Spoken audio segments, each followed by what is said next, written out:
become consistent. Hello friends, good morning. Today we are making turon because of my banana plant harvest. So they're all very ripe now. So, yeah, I cut this one, some of this, and there's still some. And we are putting sugar, the banana, the wrapper, and this one. We have 100 pieces. So, and then we have tofu a while ago, and I harvested my papaya. And I have this flower base, orchid flower base that we pick from our way in our road trip. So yeah, we are doing our wrapping.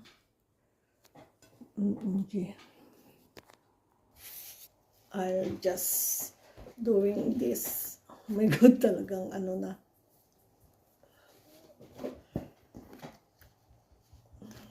When you turn 60, talagang it's so fast na to to be old. OMG, I'm 61 years old.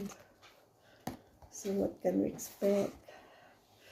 And we always go road trips, on the go holiday, under the sun, in the ocean, in the river, whatever water, we will take a bath. And whatever top. Oh my God, it's so exciting. So I'm doing this and doing the wrapping, and this is her wraps. She's consistent. That's why I'm just the one doing these things, because I'm not consistent. Whatever.